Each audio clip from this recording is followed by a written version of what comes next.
I'm James Holder. Welcome to a very special episode of Not For The News here on Pitch Football. For some reason, I haven't got the memo. It's Dressing Gown Monday. What's going on? Nighty looking like a lizard. Yeah? No. Leopard. Sorry, mate. Leopard. Woodshack looking like he's just finished a tour of Sheffield, doing his PAs. What's going on with this get-up? Explain to me what I'm missing. All right, have you seen leopards when they're going to hunt? No. I got a thing about watching like lions and tigers and big cats and stuff, right? You little pervert. I can just sit there and watch it for ages, bruv. Leopards are underestimated highly. Really? They're unreal, bruv. Like they will drag a deer up high into the tree, like just calmly as well. Yeah. I love them nature programs. It's mad, isn't it?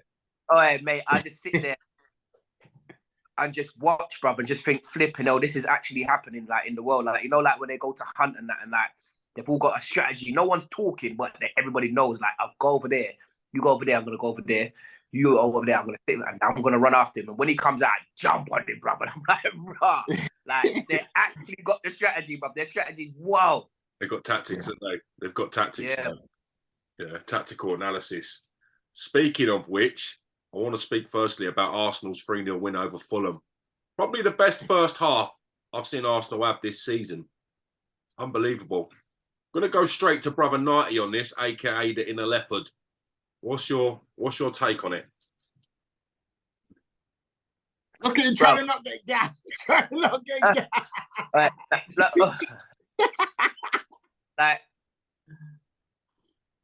I remember, I'm going to keep saying this. I said, the next 7 games, we ain't going to get nothing out of them. And I'm always one, if I'm wrong, I'll put up my hand. It's because I'm living off old experiences. Yeah. But this new Arsenal, they're not playing around. Like, they're not playing around, bruv. Like, they actually... And Fulham ain't mugs.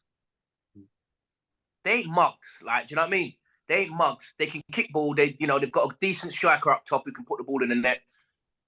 And we dismantled them. And it was like a championship, like a champion's performance. Like, do you know what I mean? Like, we're gonna dominate you lot. Like, yeah, brush them off. Like, do you know what I mean? And I was happy. I thought, we could have scored more.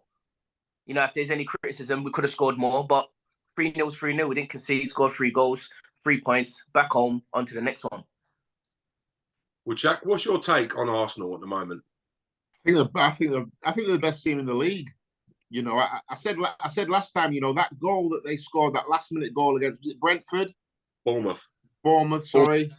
That was a big moment, and it looked like they went into that Fulham game with that confidence of, listen, this is ours. And I thought Partey and Odegaard in midfield were ridiculous. How good's Partey, by the way? I always thought Partey was good, but I never thought he was this good. And Odegaard, for me, my opinion, is the best midfielder in the league. And you put De Bruyne and anyone you want in that bracket, Odegaard's the governor this season. World in the world? What do you say? Listen, if I'm picking a midfield 3 in like a 4-3-3 system or a 4-2-3-1 where you're playing that 3-man midfield, he is in that midfield. Yeah. For me, he's brilliant. He's such a good player. And I love watching him play. He just makes me smile. I've been a midfielder, so I know how hard it is to take balls in tight areas like that. And I'm talking about down at the level I played at. He's doing it at elite level. And it looks like he's the best player for the school team, playing 2 years below himself. And it's like easy for him. I think Arsenal got a special player there. Listen, Arsenal are going to win the league. What? Will Arsenal, in my lifetime, win the Premier League again? Yes. You think so? Yes. I don't think so. What the fuck? Don't, man. They're going to win it. Do you know what it is? Do you know what it is as well? They look like they're enjoying playing football. Yeah. Like they, I know everyone when you're winning, everything's easy and blah blah blah. And they've had a few setbacks, and they've always come back. They look like they're enjoying this season. It look like everything behind the scenes is going the way it should go. It looks like the manager's doing his job, the coaches. It looks like everybody's just like chipping in. It don't look like there's any moaners. If a person's left on the bench or whatever, he comes on, he plays his part. Nelson, for instance, last week, and it just looks like, do you know what I mean? Things are clicking together, and it looks like everybody's just loving being at Arsenal right now and being an Arsenal player, and it's showing on the pitch, which is for an Arsenal fan, it's a delight. Like, do you know what I mean? For years we've had. Go on, sorry. Sorry, I know we said last week as well. You look at the average age of this Arsenal team. If Arsenal can keep this batch together and add to it, Arsenal could have a really good next 5, 6, 7, 8 years. And you know, financially, Arsenal are probably one of the best managed clubs in the league as well. You know, so that they're in a position where they can buy. I really like, you know, I said it before, you know, I probably hammered Arteta more than anybody on the internet. I was like, this guy is an absolute imposter. And now, I mean, listen, what he has done with that club is amazing. And we spoke the other week as well, didn't we, about how the fans have really bought into this Arsenal team. You can tell it's a club that are all together. I love what they've done. Like I was saying, it's like the pieces are just the right pieces in it on the puzzle. Like it's everything's just clicking together, and I just like the way they're going about their business as well. Like transfer window, they was getting sucked into this. Oh, it's 60 million, then it's 80 million, then it's 90 million, and they were just like, all right, cool, no problem, it's cool, no problem, we ain't paying now. Like, and you can see now where.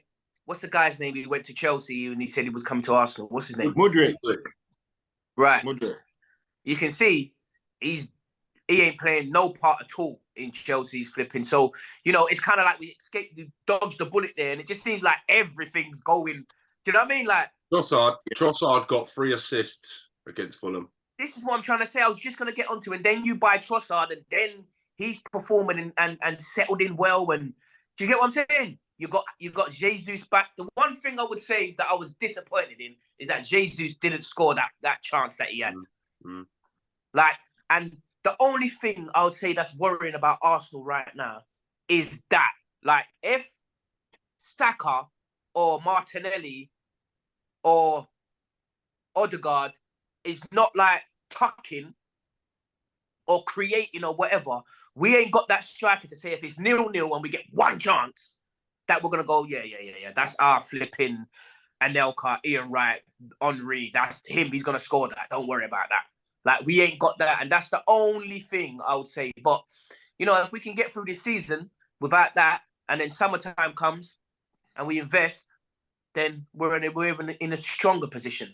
But that's the only thing I'd say. I just think Jesus, as good as he is, and he is good, don't get me wrong, He keeps play moving. He holds up play. He brings other people into play. You know, he scores good goals now and again. But for that killer instinct, that Haaland or that Van Nistelrooy or that that ain't him. No. Yeah, I totally agree on the centre forward front. That you put a top centre forward in that team. But listen, is Jesus the Bobby Firmino at Liverpool, and all of a sudden you take him out, you don't realise what you lose. He maybe not score as many goals, but he brings that much to the team. You know, we may be underestimating Jesus and what he brings to the actual team rather than his own individual output. But I agree that, and I think a name you mentioned there, Knighty, I think if they were to put a Ruud van Nistelrooy in this Arsenal team, for me, they then go close to winning the Champions League. I think they're that number 9 away from being the real deal. Because everywhere else, they're excellent. Now, Brother Knighty was quite pessimistic when we looked at the fixtures for Arsenal regarding the last 6 games. We're 3 games into Knighty's predictions, which have been, thank God, absolutely terrible. Let's look at some of the games coming up. We've got Leeds United, Crystal Palace next, Leeds United next, Liverpool next, to complete the 6 games that Knighty tipped were going to be hard work. After that, we got West Ham, Southampton, Manchester City, Chelsea, Newcastle, Brighton, Forest, Wolves. There's some tough games in there. You look Yeah, at them 11 games, there's probably 5 teams in there that you probably wouldn't want to play in them 11 matches. But you'd have said that about Fulham, wouldn't you, yesterday? Have Arsenal got enough about them? Are they strong enough? Is that the season done after that? That's the season done. Well, listen, all you're worried about really is going up to Liverpool and them turning up like they did against Man United, which they ain't going to be as up for it as they was like Man United. It's a Northwest derby and all of that. So they're more up for it, that game there. Obviously, they're going to be up for it. We're top of the league.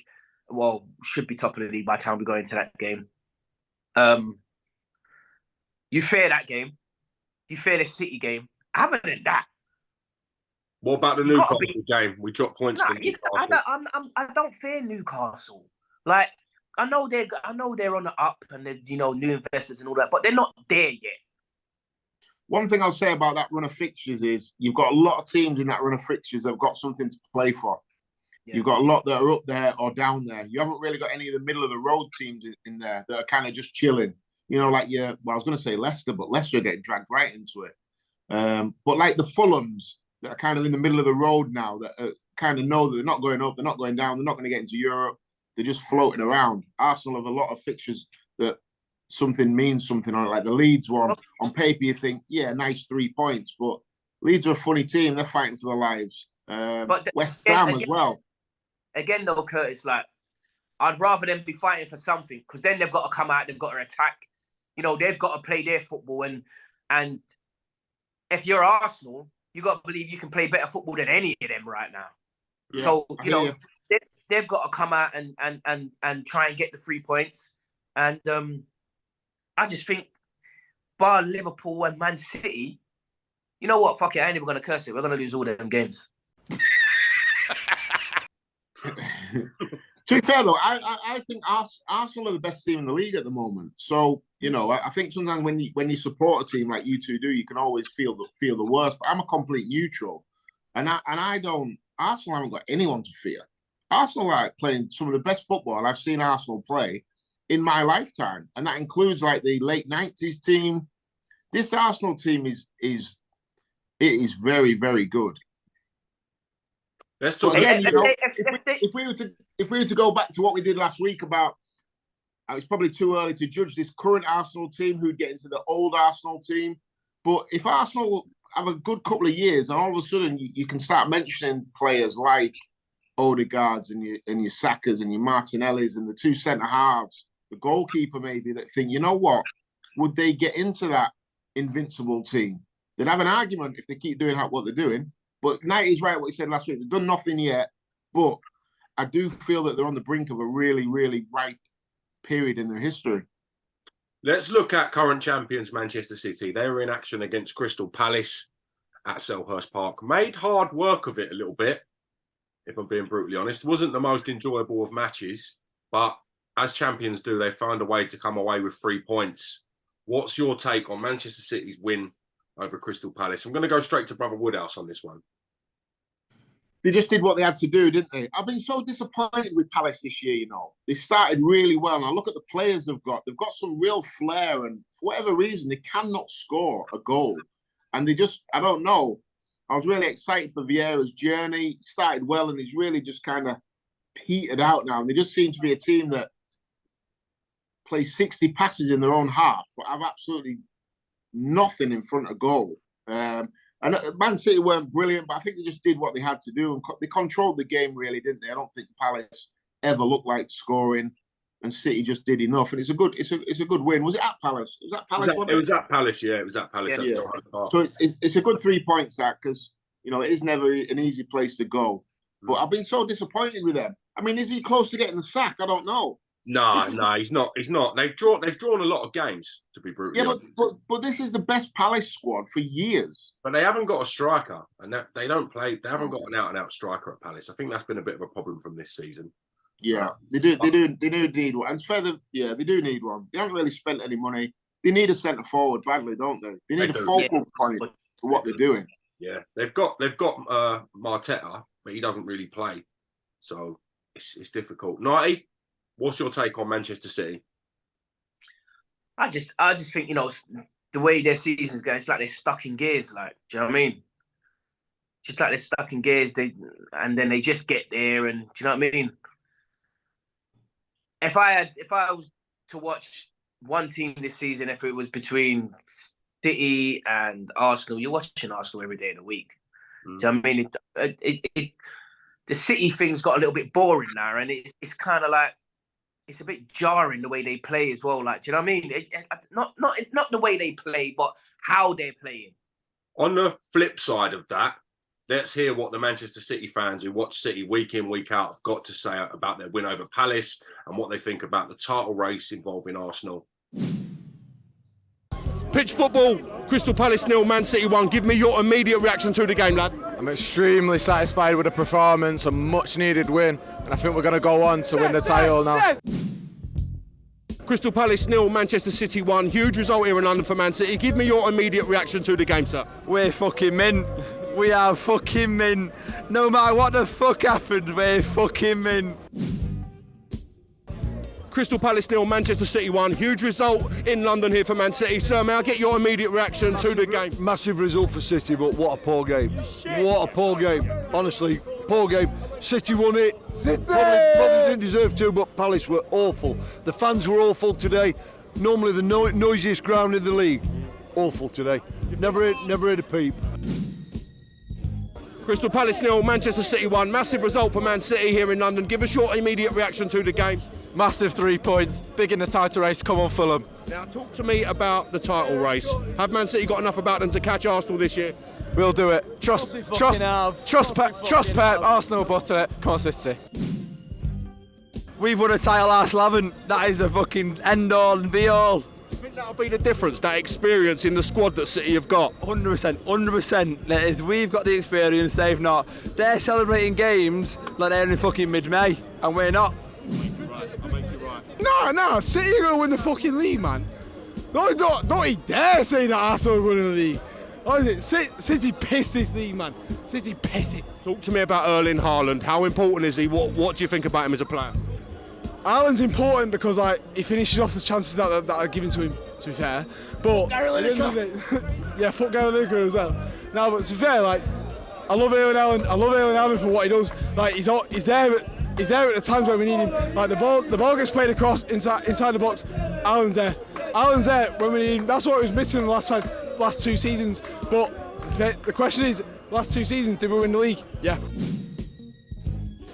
Look, if he's scoring 30-odd goals a season, we can't be doing badly, so I love him. And we're the best. You're confident that City will beat Arsenal to the crown this year? City going to win the league.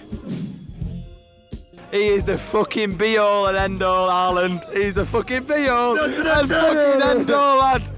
What would it mean to you if City retain the Premier League title this season? I've seen it 4 times already. So, honestly, I mean the same as the other 4 times. But it'll be fucking mint this time. May I ask your thoughts on what's happening with Gary Lineker and Match of the Day? What do you think about the boycott? I don't give a shit. I think most football fans just want to see the games. I don't give a shit, mate. I don't give a shit. I watch Match of the Day hungover on a Sunday morning after City have won. I don't give a shit what's happening. I'm not gonna lie. I don't care about Match of the Day, man. If they want to suspend Gary Lineker for having an opinion, that's wrong. If BBC want to suspend Gary Lineker for having his own opinion, that's wrong, because it's fair. At the end of the day, Gary Lineker and anybody, like, not just Gary Lineker, just anybody like who's a celebrity or anyone who's a member of the public is entitled to their own opinion, right? So he's voiced his opinion, which is like, right, it might be agreed with by some people, might be disagreed with by some people, but BBC suspending him for having an opinion, that's bollocks in my opinion. Like, I mean, put this on your YouTube and that. I know, like, swearing and that's like not allowed on YouTube and that, but it's bollocks. It's bollocks. Like the government turning around to Gary Lineker and saying, right, oh yeah, right, you're suspended for having an opinion. That's bollocks. Like, it is complete bollocks, bullshit. Like, no one should ever be fucking like discrepant for having an opinion. It's like, mate, it's identical to what they're doing to Andrew Tate. it's identical to what they're doing to Andrew Tate. Like, Andrew Tate has been put in prison in Romania for apparently being fucking, like, for human trafficking and that in Romania. It's been proved that he hasn't done anything wrong, and then still he's in prison. But then, like, it's like that, like, the Tories have made a fucking decision that they want to do, and then, like, Lineker has put a tweet out, oh no, I disagree with that, and then what they're doing, like, they're discrepanting him. It's bollocks, like they're going against him and they're suspending him. It's bollocks. Like, mate, like, regardless to what the government's decision is, and to what anyone's decision is, and to what anyone's voices are, you should never, ever, ever, ever, ever be fucking discrepantised for it. It's bollocks. Everybody has got the fucking right to free speech. Everyone has got the right to say whatever the fuck they want. Like, everyone's got the right to their own opinion. Like, it's bullshit to get fucking like what's the word I'm looking for? Fucking like stopped. I say stopped. Yeah, but stopped for having an opinion. Like, blocked. It's bullshit. I can't thank you enough for your time. Thank you for sharing your opinions. Have yourself a safe journey home. Please download our free app, Pitch Footy. We're also on YouTube, Instagram, Twitter, and hopefully we get a chance to catch you in the fan debates. I don't even know what YouTube channel I'm on here. Anyway, sit there. So they're the City fans' thoughts. What do you guys think? Have City got enough about them to catch Arsenal this year? Will the game in Manchester, Manchester City v Arsenal, be crucial to the title race? What's your take on it? I'm in danger. Yeah, they of course they've got enough. They've been there before. Like, do you know what I mean? That's why you don't really see them panicking now. Yeah, you're echoing exactly what the fans were saying. They've been there, they've done it, 4 titles. Yeah, man, they've been there. Like, do you know what I mean? I'm more worried than anything, and we're 5 points clear. And I'm more worried than anything, and that's because we ain't done it with this squad before, and that's because this squad's done nothing. But City there, you know, they know even they don't really have to play well. They just have to keep picking up points. And hopefully if Arsenal mess up, or when Arsenal come down to their tier, then, you know, they take 3 points off us, then it's a 2-point gap. And then you really can't fuck up then. You fuck up then, and then you slip to second, and then it's all over. You know, City, once they get in the first position, you know they ain't going to slip up again, and then that's the league over with. So I think we lose this league, we lost that at Everton and then Brentford. That's where we lost the league. Enough is enough. I'm telling you, forget anything else. We lost the league at Everton and Brentford. We should have cleaned up at 2 games. We should have won. Everton, we should have beat them. Shocking this season. They've been shocking for a few seasons now. And then Brentford at home. I'm not saying Brentford because they're shit, but Brentford at home, we should be swiping them underneath the carpet. So we don't win the league this season. Look, we've got Liverpool.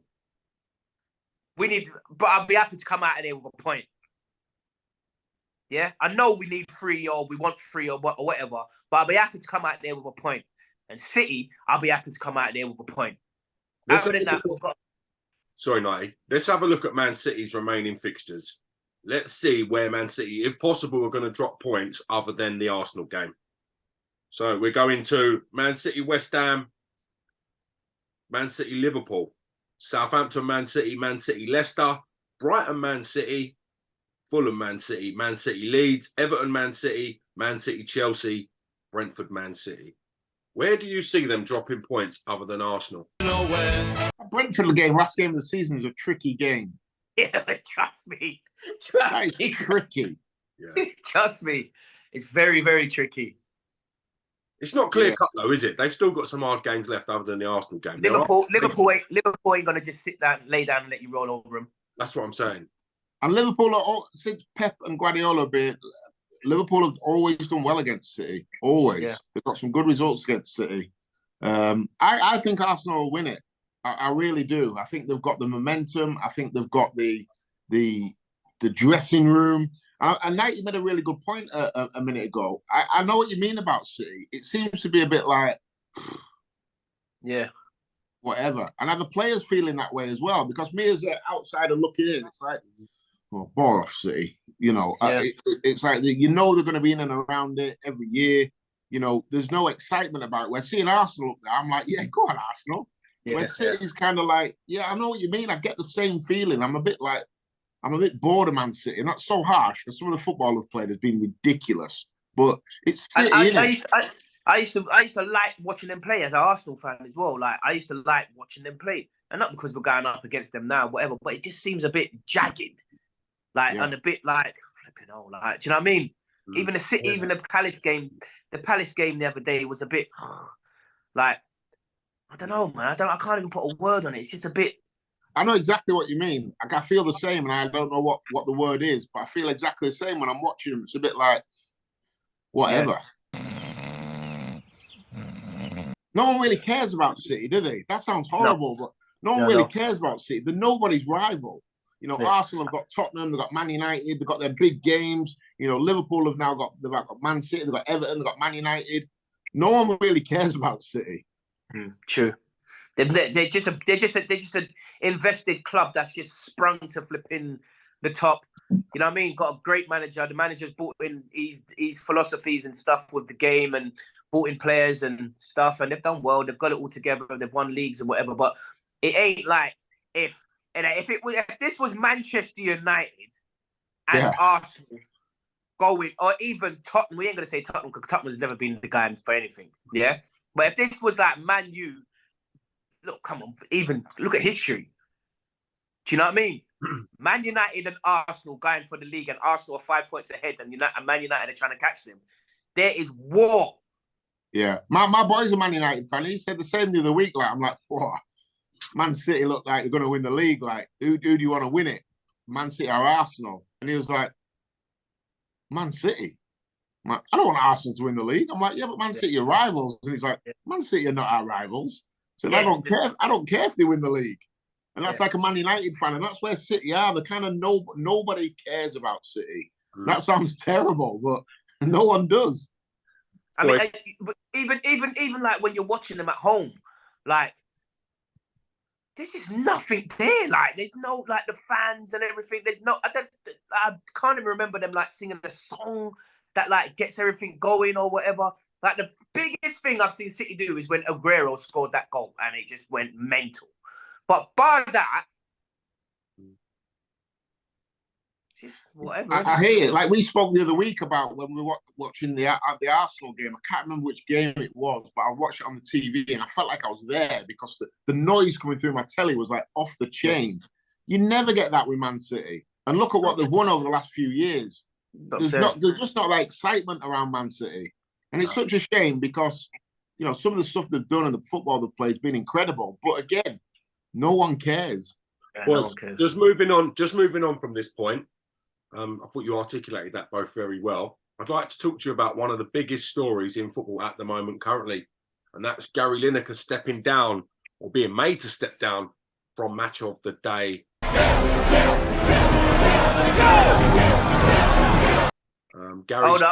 Gary's tweet fell foul of the BBC's social rules, I guess, if that's the correct wording. You need to go and look up the tweet because I think the BBC's apologised. I've looked up the tweet. Before we come on to what the BBC have done and what their final sort of reaction is, I'd like to dissect it a little bit. What did you make initially of the situation involving Gary Lineker and the BBC over the social media stuff? I'm going to go straight to Woodhouse on this. I think the BBC are a disgrace, to be honest. I think the double standards that they're showing is absolutely shocking. The amount of agendas that they're trying to push down our throat on a daily, weekly, monthly basis. Look at everything they did around the coronavirus, how they were trying to ram it down our throats. So, you know, when someone else tries to force an agenda, they're trying to ban them. But when they're doing it from their own, you know, from their own place, it's all good. So I got no sympathy for Gary Lineker. I think he's a nugget anyway, but I've got absolutely zero sympathy with the BBC. You know, for me, I found it laughable when they tried to ban somebody for having an opinion when they've tried to ram their opinion down our throats for the last however many years. It's like two idiots just arguing, isn't it? Gary Lineker and the BBC. It's like, wow, leave them to it. What do we make of the solidarity shown by Ian Wright, Alan Shearer, Alex Scott, for coming out and saying that they will not take part in broadcasts while this is happening. No one cares about Alex Scott, first and foremost. So no one cares if you're on air or not. You know what I mean? Man is watching me. People have been watching Match of the Day for flipping 20 odd years. We don't care if you're not on. We actually don't care if you're not on, or if you want to say you're standing beside whatever and this, that, and the other. But these same people that are saying, oh, we're not going on or whatever, they was the same people that's telling us to get the vaccine. That's what I mean, Knight, when I was saying about the BBC pushing agendas. That's what they've all been doing these last few years. You know, so they can't come to us from their moral high ground and start pointing fingers at Gary Lineker. The BBC are a disgrace. The way they've acted over the last few years. They've always been a disgrace. They make us pay for TV cuts. Yeah, the BBC have got blood on their hands. You know, the way they've forced people, you know, the rhetoric down people's throats regarding the vaccine, they've got blood on their hands. So they can't sit in the ivory tower and point fingers at Gary Lineker or anybody else. The BBC clearly didn't read the room. That was the worst episode of Match of the Day I've ever seen. It was 15 minutes of highlights without any talking or any commentary. I don't watch. It was a look into the future. I want to stay in the past. It was horrendous. All these football hipsters that come out and said it was better without commentary or analysis from ex-pros. You're the problem with this country, if I'm being brutally honest. It was dog fodder. It was absolute dog mess. The BBC have now issued an apology stating that they're going to be liaising with Gary Lineker to work, I suppose, in the best opportunity to get him back on the broadcast. Clearly didn't read the room. They've had to backtrack. Is this a sign for people power, for solidarity? Or is it a sign of the public backlash that have changed the BBC's way of thinking? Woodhouse, again, what's your take? It surprised me that the BBC have backtracked, to be honest. It has surprised me. I thought they'd double down. So for them to backtrack, it is obviously hit them hard. Numbers watching the day must have been at an all-time low. I'd like to see them numbers, to be honest. To be fair, I thought about that, and I bet for Saturday night, I bet the numbers were at an all-time high. I agree with Woodhouse. Yeah, because I think people are tuned in to be like, what is going to go on? Curiosity. But yeah, I think the BBC backing down will have to do with what numbers will look like potentially, because everybody knows numbers equals money. And whenever people get hit financially, that's when changes are made. So BBC have obviously seen this is going to hit them hard where it matters most, and that's the pocket. So they've backtracked. Like I say, I've got no respect for the BBC whatsoever. I stand by it. These guys have got blood on their hands. What they've done over the last few years, they've got blood on their hands. The last few years, what they've been doing since the flipping get-go. Yeah. All of these people, they've known every damn thing that's been going on. So not only blood on their hands for the COVID and all of that, go way beyond that, mate. And they're disgusting. They're vile, them people there. Honestly, them people who's running the heads of that company and organization, they're absolute scumbags. But I would say, what was Lineker trying to imply? He was trying to imply that the government's asylum policy, or the way that it was announced, wouldn't be too disfamiliar in Germany under the Nazis in the 1930s. No, fuck. End quote. See, this is where it all goes wrong. And this is where I've got to say something that some people might not agree, some people might agree. Don't let nobody in until you get a background check, until you find out who these people are. Yeah? Don't let nobody in. I agree. Why are you letting everybody in? We've got our own people on the road. Homeless, bruv. We've got war veterans homeless.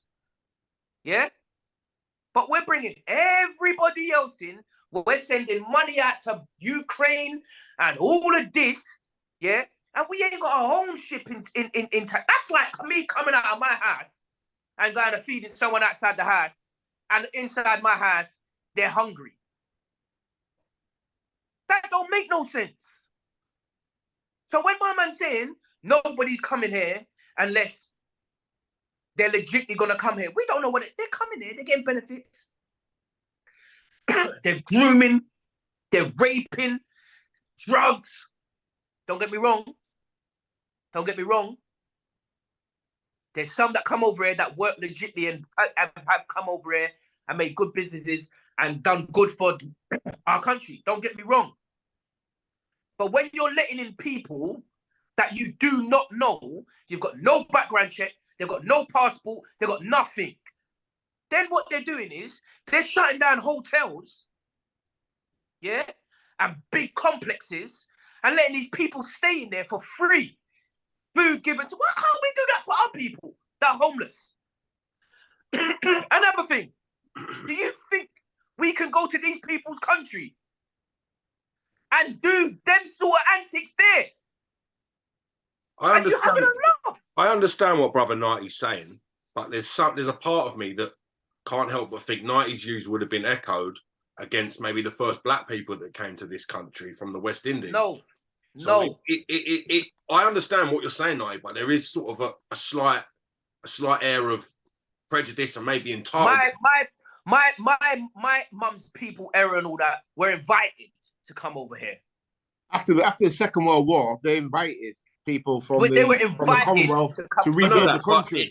If you had when these people came over, there was obviously indigenous people here, and I can't help but feel that some of that view that Knight is expressing now would have been expressed before. And I personally, I don't think it's completely right. I think there's good and bad in every society. I just think someone hasn't got a stamp on their passport to come here. I can't differentiate between that being a bad person. Things have evolved, yeah? Drugs have evolved. Everything's gone like a bit madder and all of that, yeah? What I'm trying to say is, yeah, I don't mind if you're coming over here, if you're legit going to work or do whatever, like that sort of line of stuff. But when you're just coming over on a dinghy boat, you're running out into a town centre and then you're seeking asylum and you're doing this and you're doing that, then you're getting put up in flipping hotels and this, that, and the other. Bruv, come on now. Like, is that safe? No, like, I don't blame the people. I blame the system. If we had nothing, boys, and we were on them docks in Calais or wherever else, I'm telling you the truth, we'll be doing the same thing. So I don't blame them. I'm not saying that we won't do the same thing. I'm saying for our country, yeah, our country, we need to know who's coming into the country. There could be 1,000 people on that boat, 500 people on the boat, and 50 of them are sex offenders. But we don't know. No, I hear what you're saying, Knighty. I'm fully. We've got a hotel not too far away from where we are, where they've closed the hotel down for them. This has been happening in London for 20 years. This is something, not a new thing. All right, but now we've got this. People weren't aware of this. This is hiding. They were hiding them. Yeah, this has happened for every group of immigrants that have ever come to this country in the last. Right, but now we've got social media and people can spread the word. Yeah, we're seeing what actually goes on. Right. 2 weeks ago or so, a geezer hardly speaks English. Yeah, who's staying in one of these hotels, stops a 14-year-old girl out on the road. Give me your number. Give me your number. Tell me where you live. Tell me where you live. I saw this clip highlighted on social media. I actually saw this clip. Right. I don't know whether it's appropriate for us to play the clip. Right. So then after that, the school sends us, we've got an app for our kids' school. There've been a strange white van outside our school and people like lurking around our school and this, that, and the other. They had to like get security on our kids' school and all of that. Then a few more weeks later, yeah, they snatched a kid from his fucking garden. The kid then not got away, but they dropped the kid because the dad came out running. They dropped the kid. Guess what happened? The next day, they fucking came back to try and see if they can get something else on that same road, bro. Where's this, Knighty? In Liverpool. Really? So you know what? It's mad when he said about a hotel just up near you. So about 2 miles from my house, a hotel in North Ferriby, I think it is, again, being taken over by asylum seekers. And I was driving past the other day, 30 men, like my age, just walking up to like the local shop. I said to my missus, what's going on here? She said, they're all in that hotel. There's loads of them. I was like, you're joking me. And Knight is right. You know, I agree. I mean, It's a difficult one because you want to help people that are seeking asylum. You know, if people are in need and you can help, then great. But we need to know who's coming in the country. Come on, bruv. We need to. I've got 3 young kids. I need to know who's walking around. You know, within reason. You need to. If these people are dangerous people, they shouldn't be coming in our country. So was Gary Lineker right then to highlight the stuff? Was he wrong? Whether his take's right? Was he right to go against BBC's policy to speak out? Whether you agree with what he's saying or not? We're going a little bit off topic here. Well, is it freedom of speech or isn't it? You know, where are we? Are you allowed to freedom of speech or are you not? Because if you are, then the BBC have no right to tell Gary Lineker what he can and can't say if you have freedom of speech. So where are we with it? It's freedom of speech on this show as well. That's why it's not for the news. So I don't want any of our discussions cut out on these subjects. But I think, as you're told at the start of the show, the views on people on this show don't reflect those of pitch football. But I think us three are probably a good cross section of the United Kingdom. You know, I'm from Yorkshire. James, you're up in London. Knight is in Liverpool. You know, we're all from different ethnicities, all from different backgrounds. So we're a good cross section of the UK. And I bet the majority of people feel like what me and Knighty have just said, i.e., listen, we need to know who's coming in the country. For me, that's just common sense. Come on, bruv. You can't be letting in a boat of 500 or 200 people and just saying, yeah, go on, go in that hotel there, we're going to feed you and blah, blah, blah. And then when you get your meeting to go and see if you can stay here or get a little passport or whatever, how long you're going to stay here and whether you find a job and blah, blah, blah. Bro, we ain't got a clue, guys. Listen, Nate, let me tell you now, right? If anything happened to my children from people who'd come from asylum, it's war. Bro, I'm going up to that hotel with an AK-47 and I'm taking lives. Bro, I'm telling you now, yeah? Did you see what Liverpool done to the flipping hotel and the police that tried to stop them from whatever getting to these hotels? They just burnt down the police cars. They don't want to mess around. Like I keep saying to people, yeah, abide the law and this, that, and the other. But sometimes, yeah, the law is just a load of bollocks. Because by rights, that shouldn't be happening. You've got a whole hotel of 230 rooms. When no one's been checked in there. No one's been checked. No one knows who anyone is. No one's been checked. This ain't a new thing. This has been going on for 20 to 30 years. Okay. Every group of asylum seekers ever come to this country has had that deployment. Okay, but what I'm trying to say is, yeah, I'm a grown man now. So I'm saying, I didn't know nothing about before. I'm saying now, what I'm seeing. I've got kids as well. What I'm seeing. And like Curtis says, if something happens to my kids, you're going to see, this is not for the news, but you're going to see me on the news. And that ain't even a joke. Like, someone tries to grip my kids from school, but they was outside the school gates. You know what the problem is? The issue is, if nobody says anything, then where are we in a couple of years' time? On the flip side of that, if you do say something, you're labelled as maybe narrow-minded. Yeah, label me what you want to label racist me. To a certain extent. So call me racist. Are we being conditioned to not speak out? Yeah. Well, of course we are. That's the question. Well, look, listen. Gary Lineker lost his job last week for speaking out. So by the BBC, and it's broadcast all over the world. So are we being conditioned to not speak out? Well, basically they said, okay, you spoke out, you said what you got to say, you're unemployed. Listen, Gary Lineker's a multi-millionaire, it doesn't really affect him. But what about the person working at the greengrocers? If they lose their job, they're out of work, they can't support their family. So we are being conditioned to not speak out and just 100%. Let it happen. And Gary Lineker, if you're so concerned with how this has been, how people are saying stuff or how actions are going to be taken, you've got a nice big fucking ass there. Why don't you let some of them come and stay in your fucking ass? Eh? Let them stay in your annex and you feed them and give them breakfast and all of that and whatever and this, that, and give them a job as well. Clean your gardens or something or your attic or whatever. Give them a few pounds here and whatever.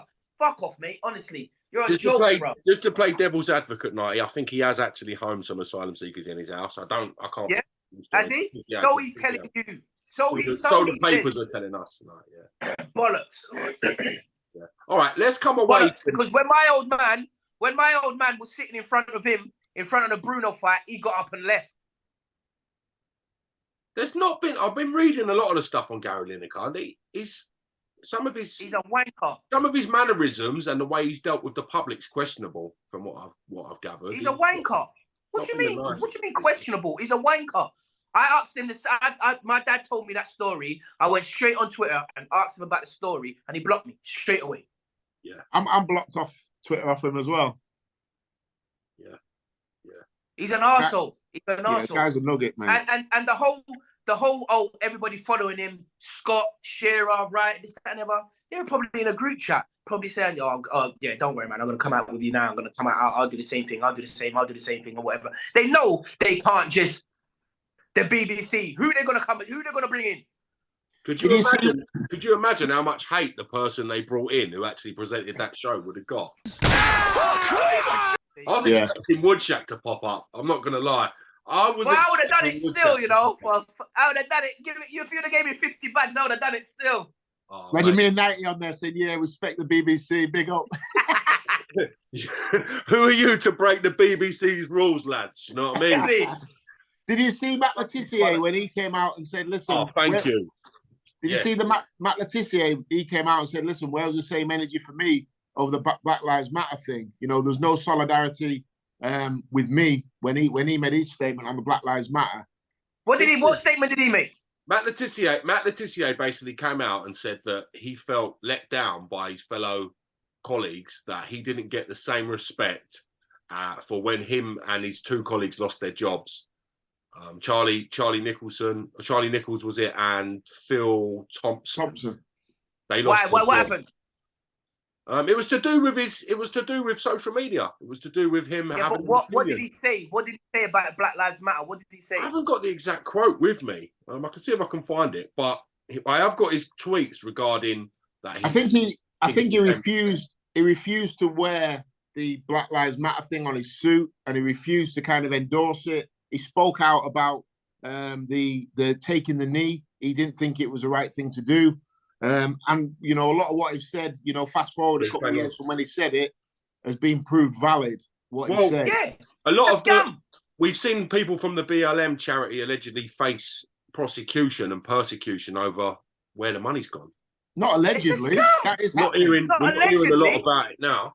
Yeah, I like to use them words. Not allegedly. I like to use them words. But Matt Letizia, has he been proven right? Absolutely. Of course he has. Yeah. Solid. I think they came out. Is a scam. They came out and they made an example of Matt Letizia because they probably thought it was a bit of an easy touch, and then they tried to make an example of him. And like I say, you fast forward 2 years' time, and a lot of what he was saying has come to fruition. And he was on the right side of history, not the wrong side. You know, a lot of things he came out and said, you look at now and you're like, well, yeah, he was absolutely bang on. And he said, didn't he, yesterday? He said, well, listen, where was the solidarity for me when I lost my job? No one came out and said, oh, well, I'm resigning as well. So do you pick and choose? Do you pick and choose when you're offended? Do you pick and choose when you want to stand and fight battles? Seems to be the way now, doesn't it? History. The BBC, man, them, Shearer, Wright, Lineker, they're in the flipping BBC studios eating curry goat and rice. Do you get me? So they're all together. Do you get what I'm saying? I don't know what Letizia and Phil Thompson and all that was doing, but obviously they never had their shit together correctly. But like you said, fast forward from when he spoke about it, he's been bang on. It's a scam. The whole kick it out, the whole together thing, and all of this is all a scam. Where's the peace? That's what I keep saying. Where is the peace? What have you done? Like, ain't even put up a statue. Yeah. We did reach out to the charity Kick It Out before. As Brother 90 said, they did say that they were up for coming on. I sent them a little brief on the show, but we haven't heard anything back. So they're not going to come back. Saying you're coming on, slightly different, you know what I mean? What are they coming on to say? Because the first thing I'm going to say to my man, what's his name?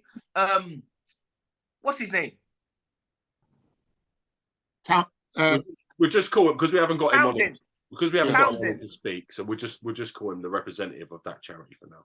Townsend, these names. All right. Forget the representative. His name's Townsend. All right, we'll call him Yeah? Townsend. Mr. Right? Townsend. Right?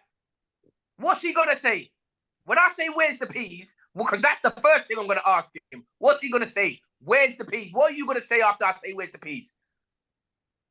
That's what I want to know. Hello? Hello, my reception's got... Hello? Yeah.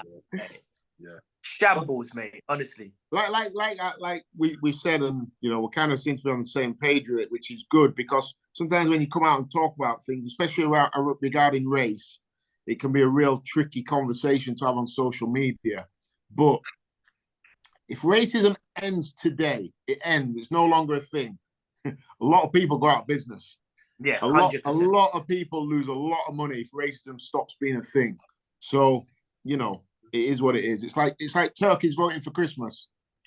Yeah, and then you've got a full black, mixed race, and a white guy. So there ain't no full black talking about it. There ain't no full white talking about it. There ain't no full mixed race talking about it. There's a it. Do you understand what I'm saying? And we've got the same views. Don't let them man there come over here, just free willy-nilly, and then grabbing. We can't even look after our own people in this country. You know what really annoys me? Don't forget, not long ago, I mean, we're talking not even 6 months ago, there was a crisis, a fuel crisis, and people could not afford to fill their car up to get to work. So people were losing their jobs. People over the winter period, the old couldn't afford to heat their homes, and now all of a sudden, it's still going on. It's still going on. Still now. It's still going on. Exactly. Now. Not that the price of groceries since we left Brexit is absolutely criminal. Yeah, Bruv, but if again, you're shopping for a month, if you're shopping for a month was 60 quid before COVID, yeah, right now it's 120 quid. Easy. Yeah. Yeah, 100%. And listen, and now we're opening up hotels to people who we don't even know are coming into our country, having 3 meals a day and living the best life they've ever lived. And yet we've got some of our own people that have gone to war, people that have raised this generation. They can't heat their own homes and they can't feed themselves. Something, and James is right. It's not the people's fault that are coming over here, because if we were in desperation, then I know I'd be doing the same, saying, listen, I need to do something. The system is a mess. It can't be right. It's not right. Have you ever seen the waiting list for affordable social housing? Like, it's ridiculous. It's ridiculous. If you've not got the means to rent privately or have a deposit to get a mortgage and have that credit history, you're relying on the government to house you. Do you know how long that waiting list is? Mate, I know the list to get to the dentist. It's ridiculous. Or you ring at the hospital, and you try and get an appointment to get an X-ray or something. All the best. Yeah. You're waiting forever. These things in the past, we didn't have the issues that we've got now with the systems. Come on, man. No chance. We didn't. It used to ring a doctor's appointment. You get seen maybe the next day. Maybe the same day if they wasn't that busy. No, it's ridiculous. You ring up the dentist now. Ring up the dentist. Try and get in this week. I'll give you £500 if you can get in this week. Are we scapegoating immigration for these problems, these failing problems that our government are giving us? Are we scapegoating immigration for these faults, lads? Maybe, but listen, immigration having an extra, 1 million people in the country definitely isn't helping. No, but don't believe the narrative. Don't believe the narrative. The NHS has been underfunded for a long, long time. It's due to implode. It's given. There'll be no NHS. Fail. So are we then told to hate someone from A, B, or C because of our own failing system? That's what I'm getting at. But I think me and Knight are on the same point. We're not hating anybody. We're no, always saying, the wrong word. Hating and hate are the wrong word. Yeah. So all I think we're saying is, let's get our own shit together first. Make sure that people are not dying, freezing cold in their own homes. Come on, man. Let's get this sorted first before we start worrying about anything else. I think that's what we're saying, isn't it? Yeah, no, that's look, how much money have we sent to Ukraine? That's a big question, Marty. That is how much peas have we sent? If we took a fraction of them peas and built homes or fed the homeless or whatever. You got Marcus Rashford having to do stuff to flipping feed kids who don't get fed at school. Come on, bro. It's like, if you can't see and make sense of what I'm talking about and what's going on, yeah, if you get the information, there's something wrong with you. But Nighty, these things have always happened. How many schools, hospitals? All right, but there's no, Nighty, let me just make a point. How many schools, hospitals, colleges, universities have been self-funded by one millionaire or billionaire for different areas? All right, I hear that, but it's not. It can't happen anymore. Yeah. It can't happen. Things are changing. Like I said, things are changing. Whether it's for the better or for the worse, things are changing. And as time goes on, you need to adapt. No, I hear that.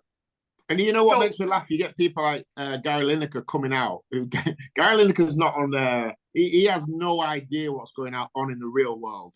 You know, where he's living in his mansion in the middle of London. He has no idea. So it's all right him coming out and saying, "Oh, you can't say this, this, and this." Gary Lineker doesn't understand what's going on. So his opinion really has very little relevance. It's like me having an opinion on quantum physics. I don't have a clue what I'm talking about. Just like Gary Lineker doesn't have a clue what's going on in the inner city. It's never stopped you on any other subjects. just carry on doing your thing, big man. You know what I mean? I'm just saying, like, you couldn't go to Dubai and keep up any antics. No. You couldn't even get into like America like that and keep up antics. No. When you go America, they ask you when you're going as a tourist, how much money you got in the bank? Yeah. It's got to be under 10K, but it's got to be a good amount to Bro, you cannot live in their country. We're the only country. Same as Australia. Yeah. You ain't getting into Australia without. Australia? Yeah. You better forget that. If you ain't bought a bus ticket once and it's on your record, you're not getting in Australia. But this is what I'm trying to say. Yeah. Because they're trying to look after, all right, some of their rules with COVID and how they've been going on and all of that is being stupidness. But that kind of border control that they've got where you ain't coming in, bro. We know you. Like, we don't really know you. There ain't no records of this name or whatever. There's nothing. So you can't really come in there. Yes. It's impossible. You can't come in there. But us, we're letting people in. We're just letting them in. We're like a slag. Get it off your chest, brother Nighty. Get it off your chest. We're like a slag. Everybody's just entering us. It's awful, cuz. You see Woodshack holding a dog. I see him holding a £2,000, £3,000 vet bill. Oh, mate. Come on. The last couple of years, it's cost us £6,000 in vet bills. We paid £250 for the dog. Worst investment of my life. Trust me, we spoke about vets before. They're the real crooks. They are the real crooks. You know what? I do think that we've got to ask ourselves two questions. How the hell did we get to this point? Yeah. And how the hell do we reverse it to some... I've got two words. I've got 2 words for you. Tory government. Yeah, listen, okay, but would Labour have done any better? Well, there is an argument that Labour done so bad when they came in that it's taken the Tories this long to turn things around. But the thing about it is, everyone was on at Trump when Trump said, "We're building a wall. Fuck this." Yeah. But I rate that. No, he's got a hint of Trump about him, hasn't he? He's got a definitely. I rate it. I rate it, bro. Because he said, "But listen, right now we can't let you come in. We got homeless people that are our road." But no, he chatted the lyrics, but he didn't build no wall. So all right, but it's because they fucked him in the end. Yeah, they fucked him in the end. They made it seem like he was the biggest racist around and this, that, and the other. When these men don't know, these men have been invested in Mike Tyson from when Tyson was young. These men have had Tyson fighting at a Trump hotel. These men, they've had black people around them. This is what they don't understand. Then they get Biden. Now they said, "Oh shit, no, I want Trump back." I just find it audacious that you could build a wall to keep someone out when you're technically in their country. But we won't go into that. That's a different conversation. That's a different conversation. Have a look at the old maps where Mexico used to start to where it starts now. That's all I'm gonna say. It's like a neighbour stealing half your garden. Yeah. I hear that for real. I hear that. But what I'm trying to say, his perspective and the way he wanted to go about his thing, I rate.